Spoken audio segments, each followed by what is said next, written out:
Hello, everyone, and welcome to the third episode of Myth and Meaning. From the same minds that brought you Get the Mic, I'm your host on the left, Al, I'm your host on the right, Brock. and today we're talking about Bulma, who analogously is Eve in this situation. A more modern interpretation of Eve, I would say. Yes, a more modern interpretation of Eve, and what we mean by that is how her stasis begins the story. She is seeking out ways to improve her mating potential, more or less. And embody the feminine archetype, ultimately. Ultimately, yes, but what I want to mention specifically is that the tendency for women to be evolving towards that, let's say, the knowledge or the superior knowledge, the super knowledge almost, like not knowing about food but knowing where food is for the future, let's say. Mm-hmm. Being a conduit to that knowledge of higher concepts. And we'll talk about this a little more when we see it in the episode or in these slides, but Bluma has a device that doesn't just let her see where one Dragon Ball is, but where all Dragon Balls are for the future. Right. She has with her from the beginning the lens by which you would see the conceptualization of the Dragon Balls in the first place. I think that says something about the inherent archetypal feminine that she's trying to embody, that potential there, the chaos, right? The chaos of potential. Additionally, as Brock was saying, a modern interpretation of Eve wouldn't be complete without the technological aids of society, which she has given to her by her super father, let's say. And so here we see her caged in her technology and relying on it to defend herself. Right. She's using it as a means to get where she's going. It's sort of her means of transportation, and as an imagistic theme that's going to be common throughout this first season, where the means of transportation, the mode of transportation, is representative of greater ideas, right? So here she is. She's grounded in that way of thinking, that mode of thinking, or the mode of transportation, the way that she gets where she's going, right? She's grounded in it, something that she has interpreted, or not interpreted necessarily, but inherited from that super father, right? It's a technology that Goku doesn't have any interaction with before this point, right? So he's being introduced to that thing by her. Mm-hmm. And that's kind of Eve-like, introducing those new concepts to man. Right. Pandora-esque, if you will, as well. Right, there's a sort of Pandora's box element to being made aware of the concept of the unknown as such. And right? that's what feminine. You don't know. That's feminine for a reason. And that's because what I was explaining earlier about the female's tendency to attain that super knowledge.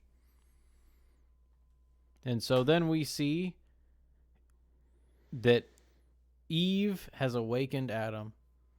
Right. Except instead of the fruit, it's a gun. It's a snake gun.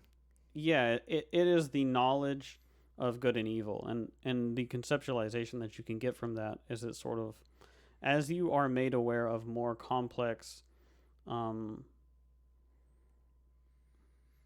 identifications, the way that you can extrapolate the self out into multiple selves, then you become aware of the idea of both good and evil. That's to say that this makes me feel good, this makes me feel bad. This is good and bad for me, therefore I know what's good and bad for somebody else. Therefore, I have the knowledge of good and evil as far as my conceptualization of myself beyond myself goes, right? Well, not only that, but it is to put it in more simpler terms, Wow.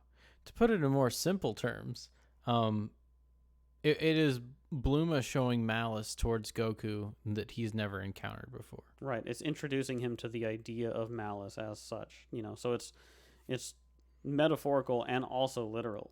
And so I think that's a modern interpretation of the Genesis story that you get with Adam and Eve. Now, I like this picture here because you can see a bit more of a historical representation or a mythological representation of what this is, right? And so you can see Adam and Eve there on the left being guided by the spirit of nature that tells them what is good and evil, right? It's like they find a motivation within nature itself, which is sort of the God image, right? It's the spirit behind the thing that gives them the idea of good and evil. And, we'll definitely be coming back to the right side of this image, which is, the expulsion from the garden, the stasis, right? The stasis we started this episode talking about. Eve being an extension of Adam, then we're talking about their stasis, the stasis of being, and getting out of that stasis. Right. And so they both bring each other out of that stasis. And now she has to bring Goku on the journey.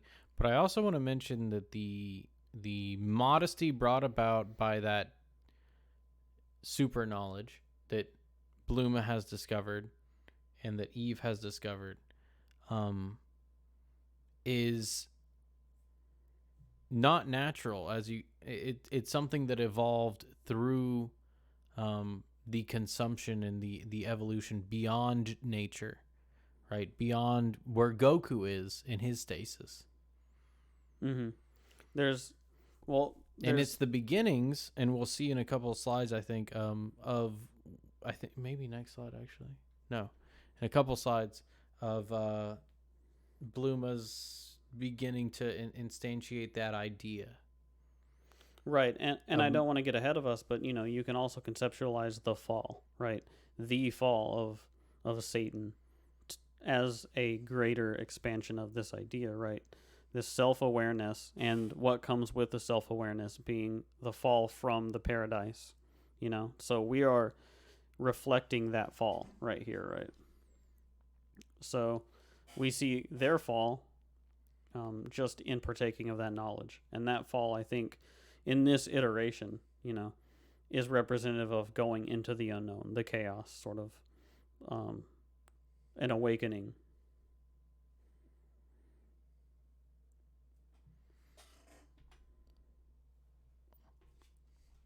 And we continue to see the symbology between the two. If you look here, enlightenment. They're holding the same thing. Right, that's, part of the parallel that we see with Journey to the West is the Enlightenment Dragon Balls parallel, at least in its inception, right? So the idea being that in Journey to the West, what they got was the knowledge or the wisdom that they gained along the way to gain the knowledge in the first place. That all knowledge, it's the respect for the fact that all knowledge is gained through experience, right? And so we're going beyond that. We're respecting that, taking that as an idea and boiling it down into this droplet of chaos that the Dragon Ball is, and saying, okay, we assume that is the thing to be respected. What do you do with it?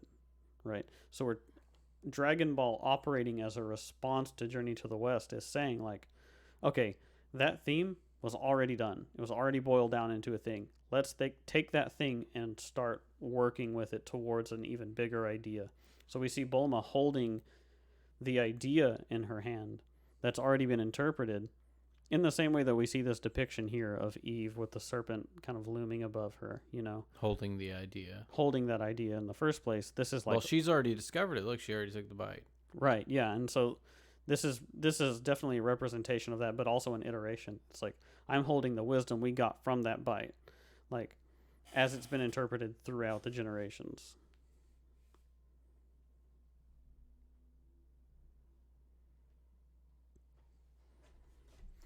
Right, and so she has to bring Goku along now because she has also awakened him. I think you put this picture showing off if you wanted to go ahead and comment on it. But I just wanted to mention briefly that Goku's interactions with her thus far have led him to discover there's more there and there's more room for him to grow. His archetype, right, with being both the ancestral knowledge of monkey and the samurai spirit he's adopting, it's kind of hearkening to him to that quest. And if you want to use some Campbellian analysis, I guess that's a way to say it. Um, Well, I kind of want to talk It's about a kind of point call that's to halfway adventure. between what we're seeing in both of these frames, right? So on the left, we see that Goku is hanging on for dear life, right? It's like this spirit is dragging him along for an experience now. And then we see on the right, it's the encounter with the feminine archetype inspires the hero to then try to improve himself and to also flaunt himself. To right? go beyond his normal Yeah, capability. he sure. becomes aware of what he is not, but what he could be, right? You become aware of the concept of potential, the concept of the future, right? That has to do with that idea of good and evil as well. It has to do with the idea, in Genesis where whenever Adam eats of the fruit, he becomes aware of the concept of work, right? Because he becomes aware of the idea of the future and can conceptualize something that goes beyond himself, that is still in himself, right? His own potential. And so now Goku is just dragged along by the spirit. And so that's kind of shown in this. I got this on the right because this is from, I believe, Huck Finn, right? I think this is Tom Sawyer. Or sorry, Tom Sawyer. I don't know why I said Huck Finn. This is from Tom Sawyer, where it represents that experience in adolescence, where the experiencing that which is the potential of all of your future, right? Well, that's what the feminine basically, is. Well, to boil it down, right, the idea that is expressed here is that women make men self-conscious. I mean, absolutely. And it's that coming into contact with that, you are also coming into contact with the unknown, the potential, the future, the chaos, right? That's sort of the archetypal thing, is like women have been tied into this sort of chaos frame, but chaos is an interpretation of the unknown, right? So it's like the unknown, the potential. He sees his own potential in that experience. And so I think that's why whenever this starts at the beginning of Dragon Ball, Goku's just dragged along for the journey. It's not his journey, right? Like, his journey to gather the Dragon Balls isn't his. He ultimately is along for the archetypal journey that Bulma is embodying here, right? The feminine half of the journey, which is that she wants a boyfriend.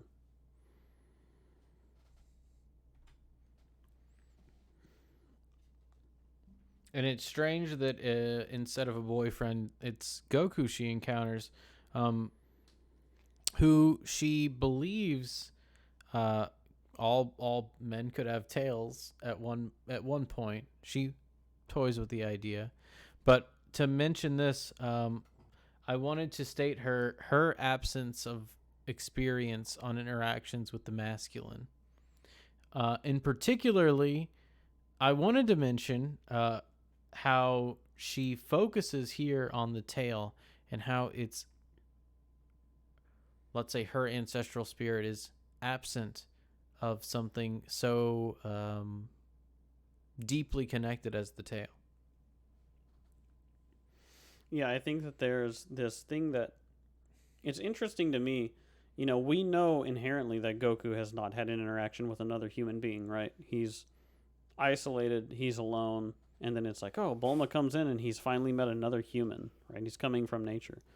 But you get the same thing from Bulma, where she's like, oh, do all boys have tails? It's like, okay, well, her whole point of her journey is that she wants to meet, what she thinks is a man, but what is conceptualized as a boy in her mind. I think that's part of why Goku is a boy. Like, a big aspect of the story of the first season of Dragon Ball is the maturation of Bulma's animus, right?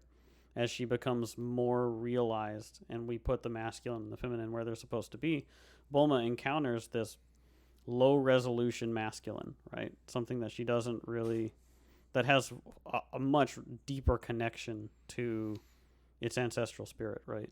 And then she needs to derive from that something that she can actually interface with in the world. Well, it's also to say that the no, society. The women, or the, let's say, archetypal female, um, does not have to do that same process of reverence, in order to be on the path to begin with. Mm-hmm. There are certain characteristics that will set them apart, but here we see that Goku, his heritage is a big sticking point, and throughout this first couple of episodes, it's very much noted upon. And we're going to talk about it more, I believe. Yeah, I mean, going into our next episode as well. But yeah, they take notice of each other, right? She notices, oh, how strange you have a tail. And he's like, I've never seen another person. So, oh, you don't have a tail. That's how you're different from me, right? How strange, you have a feminine ass. So there's sort of a balance to it. Even though Goku seems to be the weird one and Bulma seems to be the normal one, I think that there's more of maybe a mirror imagery going on here between the masculine and feminine. Feminine. And so let's briefly talk about who Bluma is. She is the female which inspires the hero. She is the Helen of Troy, or the Cleopatra, who is able to spawn that meaning in a man's life that can cause him to journey and achieve things. And I wanted to bring up these two particularly because Helen, the interaction, the war between Greece and Troy in that story led to some enlightening things. It led to the idea of the Trojan horse and Odysseus's trials, and the idea of Achilles. And we're not going to get too into the mythological aspects of that, but those were all, the impetus for all of that was the kidnapping of Helen of Troy. And the desire to seek her out had led to all of that enlightenment. And it is to say, not only do women make men self-conscious, but pursuing women and pursuing the self-improvement will, as you can see Bluma has too, will lead you to enlightenment. Right, it's that humility. It's the inherent humility that comes from encountering what you are not and what you could be, and also what could be through the lens that, that the feminine is, right? Which is the thing that gave life to you and that will give life to the best thing that you can create in your life, right? Mm-hmm. And so it definitely is this thing that it's like an anchor almost for the hero, right? That enlightens them to where they belong within their own mythology. And it awakens them, right? It takes them on a journey.